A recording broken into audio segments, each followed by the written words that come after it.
What up, Wizards? It's Dev from The Place. Did you guys know that Tarkir Dragonstorm has already been out for over a week in paper, and prices are still higher than your mom's new boyfriend, so let's see if you open anything expensive at your pre-release. Here's a little price guide for Tarkir Dragonstorm.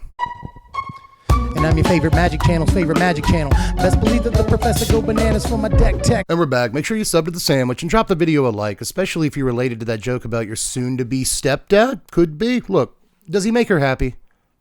No? Well...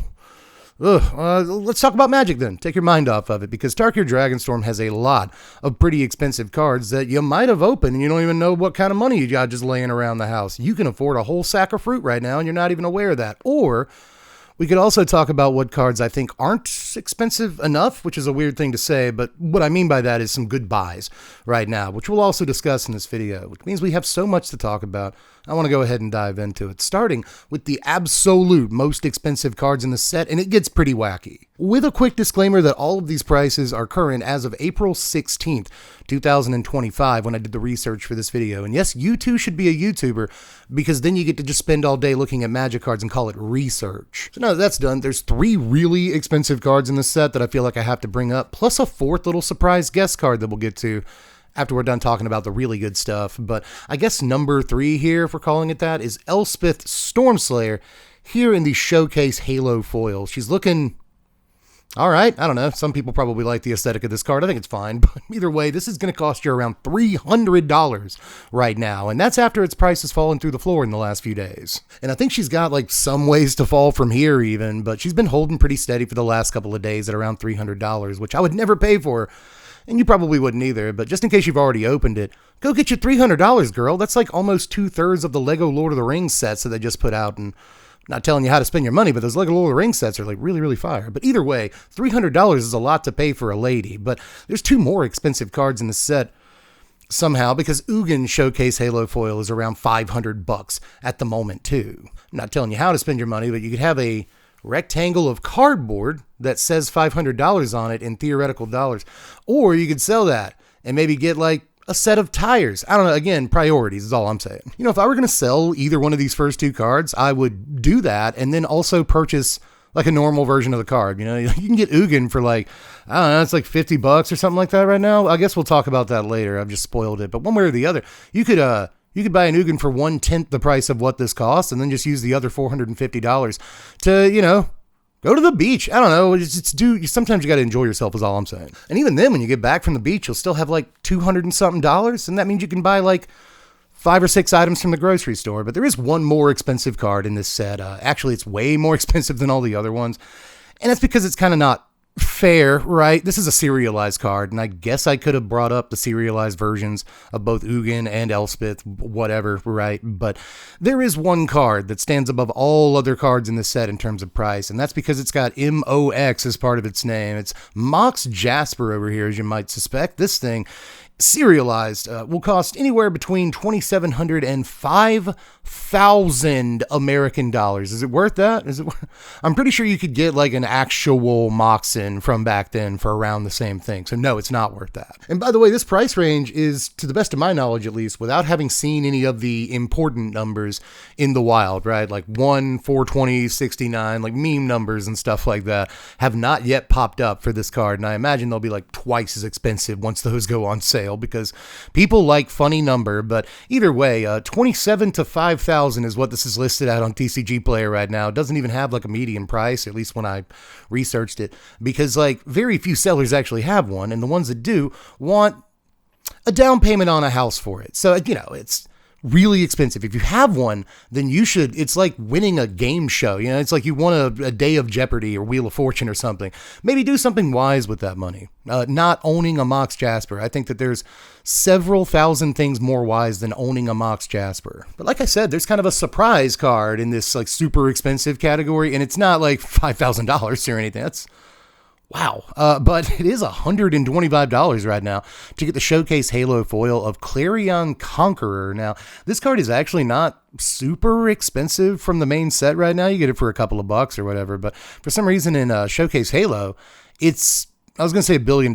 It's quite a few less dollars than that. It's about $125 right now and trending down a bit. But this is the only other Halo Showcase foil that I could find on TCG Player that is over $100 right now, which is like kind of amazing. I know they don't make every single card into a showcase Halo foil or anything like that, so it may be benefiting from the fact that they didn't do that with a lot of really desirable cards in this set, but either way, I was kind of taken aback by the over $100 price tag for this. I did not expect 3 digits, but here we are. But now let's move on to the normal cards, I guess I'm calling them. These are all the cards that are just normal. They're not borderless. They're not special art. They're not showcase. They're not foil. They're not Halo foil. They're not none of that. Just a normal looking Magic card.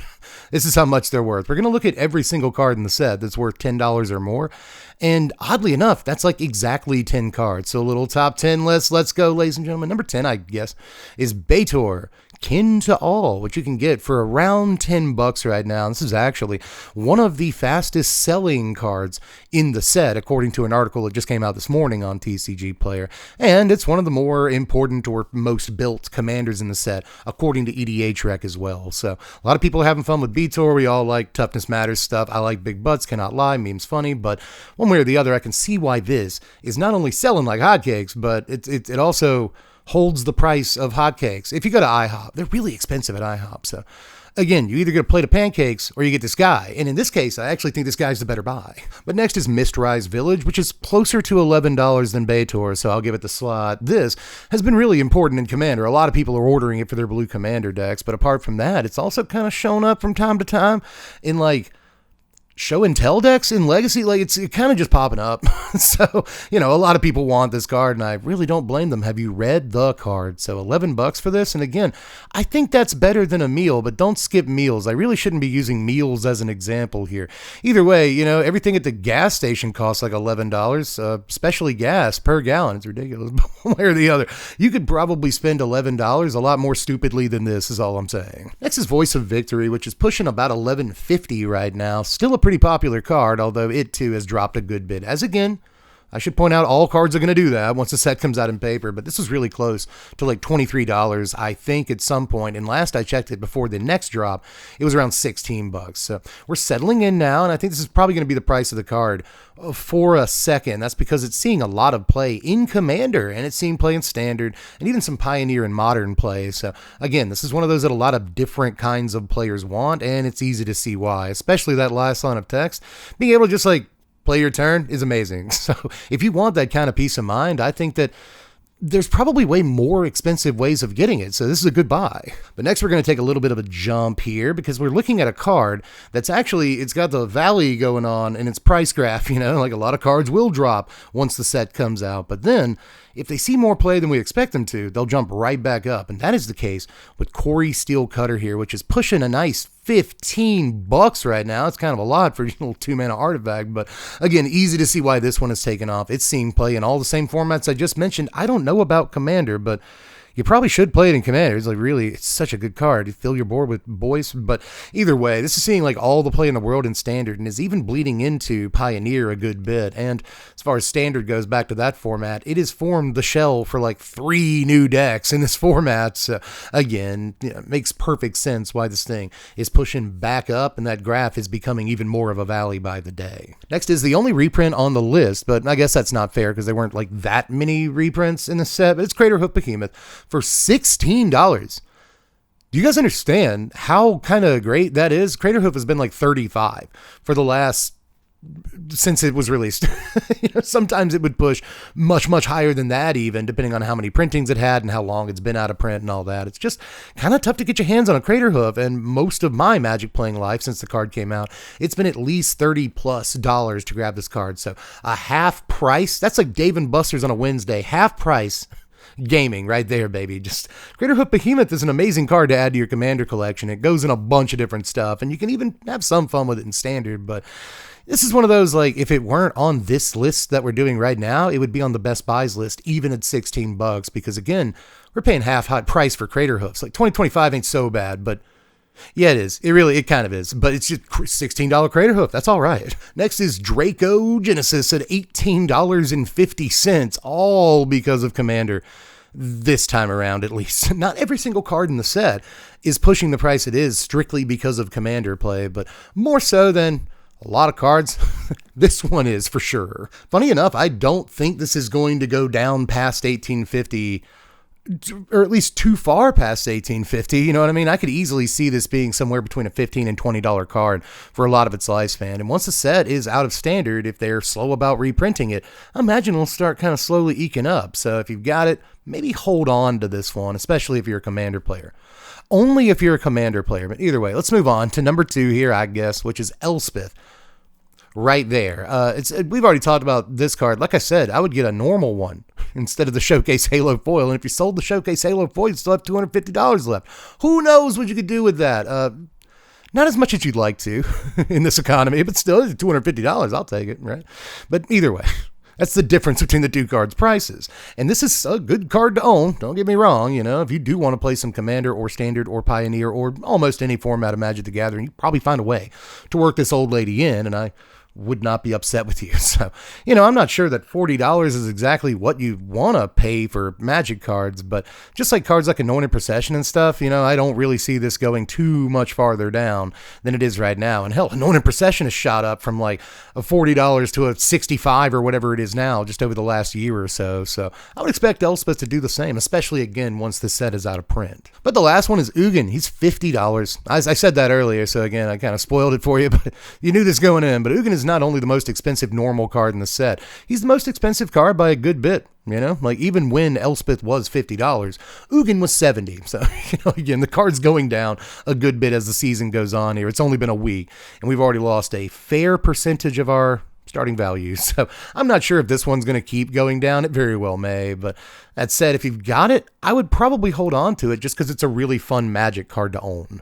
Somewhere in the last 15 minutes, I learned how to count and realized that was only 9 cards. So I guess if there was an honorable mention here, it'd be Stormscale Scion. This is going for like $6.75 right now, which is a little less than me, or I think a lot of people would have suspected it would be going for this early in the season. You know, I would think this would still be like a $10 card, but not only was it not $10 for as long as I would have thought, but it went down relatively fast. So, you know, I'm not too sure about this one in just about any format, right? But it does look like a fun Magic card. And apparently other people agree because it's like the number 10 most expensive card in the set, you know. And after we get past this card, things drop like pretty hard. You know, Nariv is like $5. You know, we start the $5 cards with Nariv. So, you know, there's still value in the set beyond the cards we've looked at, but it gets pretty rough after. But I got one more thing I want to talk about with you, and that's my proposed best buys in this set for the price. Some cards you can pick up for your Commander decks or maybe your Standard decks from time to time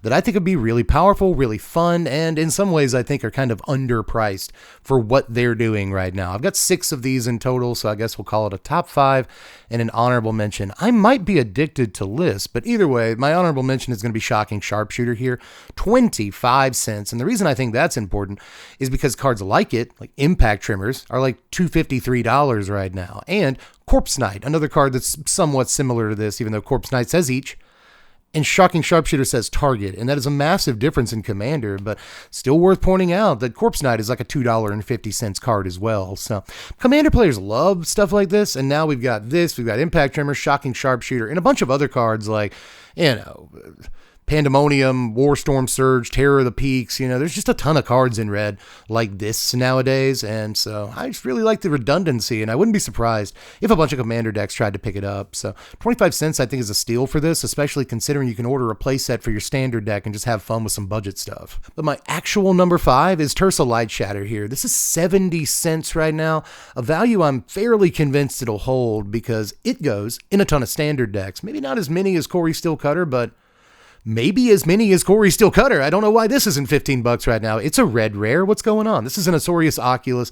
It's in mono red right now, and sometimes it's even in those Corey Steelcutter decks in like red, blue, and mono red. So you just see this little guy popping up kind of everywhere. He's replaced Kiora everywhere that people were playing Kiora. Sometimes he fights alongside Kiora. They're both very good for what they do, but I'm surprised how often I've seen people get off this last line of text on Tersa, on Light Shatter. Just kind of happens all the time. So really have been impressed by this card, and so have a lot of MTGO grinders because this card's showing up an awful lot. This is going to be one of my only picks that's more or less strictly for Standard, but I think if you're building a Standard deck with mountains in it, you might want to at least consider the card, and 70 cents is not a bad buy. Also, I guess like for what it's worth in Commander, It's kind of neat out of the command zone, right? That last Son of Text, again, is really easy to make pop off in red where you just pitch cards like crazy. So I don't know, maybe it's halfway all right there. But the next card I wanted to talk about, I guess, ostensibly my number 4, is Felothar, Dawn of the Abzan. I think that's his name. I've just written down Felothar on my notebook here. I still use a notebook like a caveman because I'm old. Either way, there's something satisfying about writing things down in a notebook. Stop. Hey, guys, you know I like sack and stuff. You know I like Abzan. Came in riding rhinos, repping that Abzan and all that stuff. If you know, you know. You're an OG for the channel, too, so I appreciate you being here all this time. But one way or the other, what I'm trying to say is that Felothar is a jammin' old commander. At least it looks like to me. I like to sacrifice stuff. You know that about me. And I've got an Ellis Core commander deck. I got a Dina Soul Steeper commander deck. I'm just going to slam them together and make them kiss under this Felothar, which is an image I probably shouldn't have put out into the world. Rule whatever it is. But one way or the other, this card looks awesome for Commander, and even for some standard builds. I've seen some content creators jamming it in standard. You could do some fun stuff with nesting bots and infestation sages and a bunch of like 1 and 2 drops up under the curve. It's not a bad looking card for standard, to be honest, but in Commander, this looks super slick out of the command zone. When you're sitting down on EDH Rec, you got Card Kingdom open on another tab, and you're just like, all right, what's in this deck? Let's brew, baby. I just love commanders like that. And more than a lot of other commanders in the set, this one has that vibe for me. So it's worth a quarter, 25 cents. That's unbelievable for this card. You're going to have a lot of really good times together, and there's basically no other way to spend a quarter that you'll end up having the time of your life. Is there? Let me know in the comments section. Or don't. It's probably going to get wild, but either way. Let's move on here to Death Biget's Life, which is about 75 cents at the moment. And it's pretty narrow. You know, you have to be a Sultai commander player that's really, really into, you know, ramp or something. Like my deck goes long, buddy, and strong, and it's down to get the friction on. So if you can cast this card, you're one of 30 Magic players. I would say there's not a whole lot of Magic players super interested in playing this card because not everybody is a Sultai freak, but I sometimes am. I wouldn't mind being at the very least. So a card like this makes me want to be so even more than I did before. And honestly, like under $1 for a card that says you win the game seems like a pretty good deal to me. So I like it. But next is Frostcliff Siege, which is a Rhythm of the Wild, but it's an is it. It's an is it rhythm. I'm going to stop doing it. I know you guys, half of you love it and half of you hate it. I'm going to respect the half of you that hate it and stop doing it. So either way, this is effectively Rhythm of the Wild, but it's like, is it E? That's awesome. I guess it does the other thing too. When you like draw cards, combat damage, something like that. But mostly I just want all my guys have haste for 3 mana. I tend to really like cards like that, not just in Commander, where the card is awesome. The card's really good. In like Ovika and the Locust God, there's obvious homes for this in Is It, and way beyond just a couple of cards I just named. But in Standard, I think that like any day now, a deck could come around that needs this card to pull off some sort of like huge combo out of its graveyard or tokens or blah, blah, blah, blah, blah.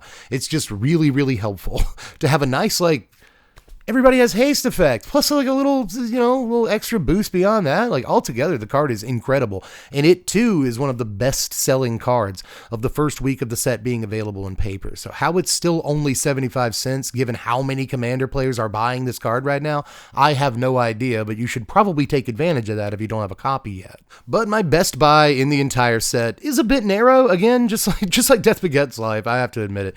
It's only for a certain kind of mage, but I think there's a lot more of you out there than there are weirdo Sultai freaks. I would like to be a weirdo. So can I be in your club? But that said, I also kind of want to be in the Teamer Landfall club. So even though Dragonback Assault is more than 3 times more expensive than any card I've mentioned in the section yet, I still feel like I should mention it. It is $2.75, and for all I know, it's fallen in the last couple of days since I researched this video. So $2.75 for this card seems like an unbelievable bargain. I was pretty sure this was going to be like a $10 Commander card, and I think if you scroll forward to like 5 years in the future, it very likely will be. So again, pick up your copy now and hold on to it if you already got one. Have the time of your life. This is like one of the better Commander cards in the set, and it's even stomped my face in on Arena a couple of times in Standard, so maybe there's some fun stuff you can do with it. You're Rennie in a Teamer deck, I'm just saying, but one way or the other, this will be a played Commander card in Landfall decks until our grandchildren's grandchildren finally quit playing Magic and end the cycle for good, so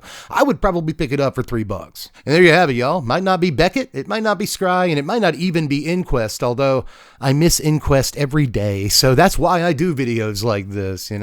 We can't really do like print price guides anymore because it costs a lot of money and nobody cares, but I'm hoping that at least a couple people watch this video and are entertained by it. And if you were, I'll remind you again real quick, just before you get out of here, don't click away. Make sure you hit the thumb button. It's down there. It's shaped like a thumb. It's really hard to miss. You can also sub to the sandwich if you'd like more of my content for whatever reason. I don't know. But you can also check out the Patreon. I'm sorry, sheepishly, he says, $1 a month is all it takes to get some access.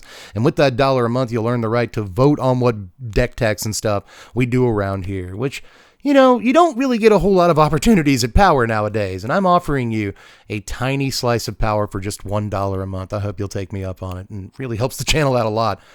More than you understand. I would not be able to do this without Patreon, and I actually 100% mean that. So thanks to all the people who are patrons.